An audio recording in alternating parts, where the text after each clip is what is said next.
In the quiet town of Riverwood, the Matthews family was well known and well liked. John Matthews, a charismatic businessman, his wife Jane, a dedicated nurse, and Jane's teenage daughter Ava, painted a picture of suburban bliss. However, behind closed doors, shadows of deceit and betrayal lurked. One fateful night, Ava was found dead in her bedroom and the town's illusion of peace shattered. Detective David Hunter, a seasoned investigator with a reputation for solving the toughest cases, was called to the scene. As he surveyed the Matthews home, he could sense the undercurrent of tension. The initial reports pointed towards a domestic dispute gone tragically wrong, but Hunter's instincts told him there was more to this story. Jane was found crumpled on the floor, wailing inconsolably as she clung to her daughter's lifeless body. John's face was a mask of shock and grief, but something about his demeanor struck Hunter as off. In the days that followed, the investigation would unravel a web of lies, betrayal, and ultimately murder. Detective Hunter arrived at the Matthews residence on a chilly autumn evening. The house, a modest two-story home with a well-manicured lawn, stood eerily silent. Inside, the once warm and inviting living room was now a flurry of activity, with uniformed officers and forensic technicians meticulously combing through the scene. Ava's room was at the end of a narrow hallway on the second floor. The door was ajar, and a pool of blood stained the beige carpet just inside the threshold. Ava lay sprawled on her bed, her eyes staring blankly at the ceiling. Her throat had been slashed, a brutal end to a young life filled with promise. Hunter's gaze moved around the room, noting the signs of a struggle. The nightstand was overturned, and a lamp lay shattered on the floor. He turned to the forensic officer. "What have we got?" The officer, a young woman named Carla, responded, "It's a mess. No signs of forced entry, and no murder weapon yet." Looks like she fought back, though. Downstairs, Jane Matthews sat on the couch, her face pale and tear-streaked. John hovered nearby, his arm around her shoulders. Jane's eyes were hollow, and she clung to John as if he were a lifeline. Hunter approached them, his voice gentle but firm. "Mrs. Matthews, can you tell me what happened?" Jane's voice trembled as she spoke. "I came home from work and found her like this. I didn't hear anything. I didn't see anything. How could this happen?" John tightened his grip on her shoulder, his face a mixture of sorrow and anger. "We're going to find out who did this, Jane. I promise." Hunter studied John's face, noting the intensity in his eyes. He turned to his partner, Officer Johnson, who was taking notes nearby. "Get statements from the neighbors. See if anyone saw or heard anything unusual." As the investigation continued into the night, Hunter's mind raced with questions. Who could have wanted Ava dead? Was it a random act of violence or something more personal? The answers would come, but not without unearthing the dark secrets that lay hidden within the Matthews family. The Matthews family had lived in Riverwood for over a decade. John Matthews, a successful entrepreneur, owned a small chain of hardware stores. His business acumen and charm made him a respected figure in the community. Jane, his wife, was a nurse at the local hospital, known for her kindness and dedication. Ava, Jane's daughter from a previous marriage, was a bright and outgoing teenager, excelling in both academics and extracurricular activities. John and Jane's marriage appeared strong from the outside. They were often seen at community events, always together, always smiling. But behind the facade, their relationship was strained. John was often away on business trips, and Jane's demanding job left little time for family. Ava, caught in the middle, struggled with feelings of abandonment and longing for a stable family life. Ava's relationship with John was complicated. She admired his success and charm, but resented his frequent absences and the way he seemed to dominate her mother's attention. Their interactions were often tense, with Ava pushing back against John's authority. Despite this, she confided in her friends that she wished she could have a closer bond with him. Jane's love for Ava was undeniable, but their relationship was not without its challenges. As Ava entered her teenage years, the typical mother-daughter conflicts arose, exacerbated by Jane's long hours at work. Despite their disagreements, Jane was fiercely protective of Ava, always striving to provide her with the best opportunities. The Matthews neighbors, the Carters, were a significant presence in their lives. Lisa Carter, a vibrant woman with a magnetic personality, often visited Jane. The two women had become close friends, bonding over shared interests and the challenges of raising teenagers. Lisa's husband, Mark, a quiet and reserved man, worked as an accountant and kept mostly to himself. Unbeknownst to Jane, John and Lisa's friendship had crossed boundaries. Their affair began innocently enough, with casual conversations and shared drinks. But as John's discontent with his marriage grew, so did his attraction to Lisa. They found solace in each other's company, their clandestine meetings becoming more frequent and more intense. Ava, perceptive and curious, noticed the subtle changes. She saw the stolen glances, the hushed conversations, and the lingering touches. One evening she followed John to the Carters' house, witnessing the undeniable proof of their affair. Shocked and betrayed, Ava confronted John, demanding he end the affair and tell Jane the truth. John's reaction was swift and violent. Fearful of his secret being exposed, he lashed out at Ava, threatening her to keep quiet. Ava, determined to protect her mother, refused to back down. The tension between them escalated, culminating in the tragic events of that fateful night. The Matthews' seemingly perfect life was built on a foundation of lies and deceit. As Detective Hunter delved deeper into their history, he began to see the cracks in their facade. The truth, he knew, was buried beneath layers of betrayal and anger. It was up to him to uncover it and bring justice to Ava. Detective David Hunter was known for his tenacity and keen instincts. With over 2 decades of experience, he had seen it all, from petty thefts to gruesome homicides. As he stood in the Matthews' living room, he felt the familiar rush of determination. This case was personal. He could feel the weight of it bearing down on him. Hunter began his investigation by interviewing the Matthews neighbors. The Carters were first on his list. Lisa Carter, visibly shaken, recounted her interactions with the Matthews, emphasizing her close friendship with Jane. Mark Carter, on the other hand, seemed distant and evasive, his eyes darting around nervously as he spoke. Lisa admitted that she had seen John more often recently, but she attributed it to their shared social circles. Mark, when pressed, mentioned hearing arguments from the Matthews house but couldn't provide specific details. Hunter noted the inconsistencies in their statements, his suspicion growing. Back at the precinct, Hunter and his partner, Officer Johnson, reviewed the evidence collected from the crime scene. The lack of forced entry suggested that Ava knew her attacker.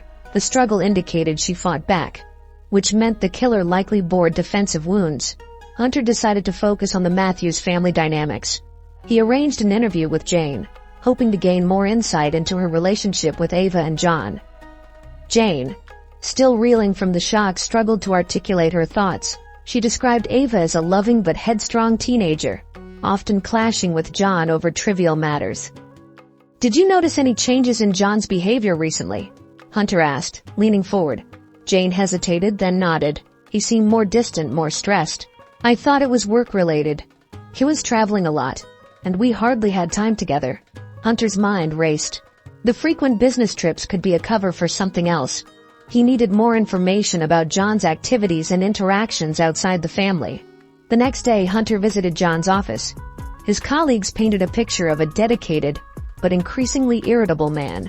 They mentioned his frequent absences and whispered about a possible affair, though no one could provide concrete evidence. Hunter's next stop was the local coffee shop, a popular spot for the neighborhood gossip mill. The barista, a young woman with a penchant for eavesdropping, confirmed seeing John with Lisa Carter on multiple occasions. They seemed close. "Too close for just friends," she said, smirking. As pieces of the puzzle began to fall into place, Hunter's suspicion of John grew. He needed to find solid proof of the affair and connect it to Ava's murder. He decided to confront John directly, hoping to catch him off guard. John, seated in the interrogation room, maintained his composure. He denied any involvement in Ava's death, insisting that he was as devastated as Jane. Hunter pressed him about the affair, watching for any signs of guilt. John's facade cracked slightly. He admitted to spending time with Lisa, but insisted it was innocent. Hunter wasn't convinced. He could sense that John was hiding something, and he was determined to uncover the truth. As the investigation progressed, Hunter faced mounting pressure to close the case. The community was on edge and the media was relentless, but he knew that rushing to judgment could lead to a miscarriage of justice. He needed to stay focused and methodical, following the evidence wherever it led. Hunter's gut told him that the key to solving the case lay in understanding the true nature of the Matthews family dynamics and the hidden relationships that had turned their lives upside down. He was prepared to dig deep, no matter how uncomfortable the truths he uncovered might be. Jane Matthews sat across from Detective Hunter, her eyes red from days of weeping. She clutched a tissue, twisting it nervously in her hands. The grief and shock of Ava's murder had taken a visible toll on her, but there was a steely determination in her gaze.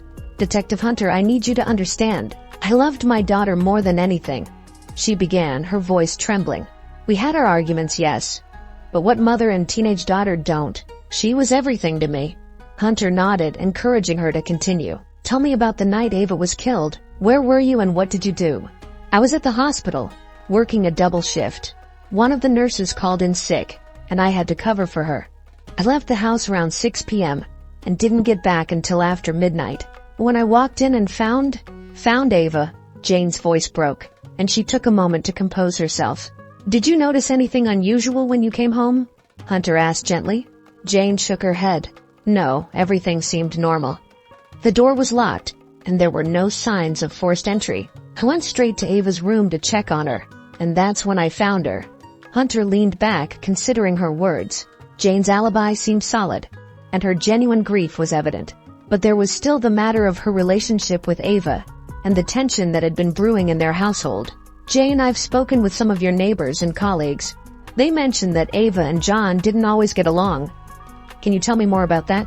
Jane sighed, wiping away fresh tears. "John tried to be a good stepfather, but Ava resented him. She felt like he was trying to replace her father. They argued often, especially about his long absences and his strict rules." "And what about you and John? How was your relationship?" Hunter probed. "We've had our ups and downs," Jane admitted. "Lately, things have been strained. He was distant, always busy with work. I suspected something was wrong, but I never imagined it would lead to this." As Jane spoke, Hunter noted the raw honesty in her words. She was a mother grieving her child, a wife grappling with the unraveling of her marriage. Despite the initial suspicion, Hunter began to believe that Jane was not involved in Ava's death. But if she wasn't the killer, then who was? The pieces of the puzzle were slowly coming together. But there were still gaps. Hunter needed to dig deeper, to uncover the hidden truths that would lead him to Ava's murderer. The answer, he felt, was closer than he had initially thought. As Detective Hunter dug deeper into the Matthews family dynamics, his suspicions about John grew stronger. The rumors of an affair with Lisa Carter had to be verified, and Hunter knew that uncovering this relationship could be the key to solving Ava's murder. Hunter decided to pay another visit to Lisa Carter. She was in her garden, pruning rose bushes when he approached. Her demeanor was calm, but Hunter could see the tension in her eyes. "Lisa, I need to ask you some more questions about your relationship with John Matthews," he began. Lisa's hands trembled slightly as she set down the pruning shears. "What do you want to know?" Hunter pressed on. "There have been rumors that you and John were more than just friends. I need to know if there's any truth to that." Lisa's face paled and she looked away, struggling to find her words. After a long pause, she finally spoke. "Yes, it's true. John and we had an affair. It started about a year ago. We were both unhappy in our marriages, and we found comfort in each other." Hunter nodded, noting her admission. "Did Ava know about the affair?" Lisa's eyes widened in shock. "How did you know?" Hunter leaned in, his voice firm. "It's important, Lisa. Did Ava know?" Lisa nodded slowly. "Yes, she found out a few weeks ago. She saw us together and confronted John. She was furious, threatened to tell Jane. John begged her not to, but she wouldn't listen." Hunter felt a chill run down his spine. The pieces were falling into place. "What happened after Ava confronted John?" Lisa hesitated, her eyes filling with tears. "John was frantic. He tried to reason with Ava, but she was adamant. They argued a lot after that. He told me he was scared of what Ava might do, that she could destroy both our families." Hunter thanked Lisa for her honesty and made his way back to the precinct. He reviewed the evidence once more, focusing on John's behavior and movements. The more he thought about it, the more convinced he became that John had something to do with Ava's murder. Hunter decided it was time to confront John with the new information. He called John into the station for another interview, hoping to catch him off guard. As John sat across from him, Hunter could see the tension in his eyes. "John, I've spoken with Lisa Carter. She confirmed your affair," Hunter began, watching John's reaction closely. John's face tightened, but he remained silent. Hunter continued. Ava found out about the affair, didn't she? She confronted you and threatened to tell Jane. John's composure cracked. He leaned forward, his voice shaking. Yes, she found out, but I didn't kill her. I loved her like my own daughter. She was angry, but I would never hurt her. Hunter pressed on, his voice relentless. You were afraid of what she might do. You knew she could ruin everything. What happened that night, John? John's eyes filled with tears, and he buried his face in his hands. I didn't mean to hurt her. We argued, she pushed me and I pushed back. She fell and there was blood. I panicked. I didn't know what to do. Hunter felt a mix of relief and sorrow. The truth was finally coming out. John, you need to tell me everything. We need to know exactly what happened. John took a deep breath and began to recount the events of that night. Ava had confronted him again, demanding that he end the affair and tell Jane the truth. Their argument escalated, and in a moment of rage and fear, John lashed out. Ava fell, hitting her head on the nightstand. Seeing her lifeless body, John realized the gravity of what he had done. I didn't mean to kill her, John repeated, his voice breaking. I just wanted to stop her from destroying our lives. Hunter listened, his heart heavy with the weight of John's confession. Ava's death was a tragic result of a web of lies and betrayals. The truth was finally out, but the pain and loss it caused could never be undone. Hunter knew that John would face justice for his actions, but the real challenge would be helping Jane and the rest of the community heal from this devastating ordeal. The truth had been uncovered, but its consequences would ripple through their lives for years to come. Detective Hunter left the interrogation room, the weight of John's confession heavy on his shoulders. The case had taken a toll on everyone involved, but he felt a sense of grim satisfaction, knowing that the truth was finally out. Ava's death was no longer a mystery, and her killer would face justice. Hunter returned to his office and began to piece together the final report. He reviewed the evidence, the testimonies and John's confession, ensuring that everything was in order. As he worked, he couldn't help but reflect on the twists and turns of the investigation. He thought back to the initial days when Jane had been the prime suspect. Her grief-stricken state and the strained relationship with Ava had made her an easy target for suspicion. But as he delved deeper, he realized that Jane's love for her daughter, despite their conflicts, was genuine and unwavering. John was found guilty of second-degree murder and sentenced to 25 years in prison. The verdict brought a sense of closure, but it was bittersweet. The community mourned Ava's loss, and the once respected John Matthews was now a pariah, his reputation irrevocably tarnished. In the end, the story of Ava Matthews was one of sorrow but also of resilience and hope. It highlighted the fragile nature of human relationships and the profound impact of truth and justice. For Detective Hunter and the people of Riverwood, it was a testament to the enduring strength of the human spirit, even in the face of life's darkest moments.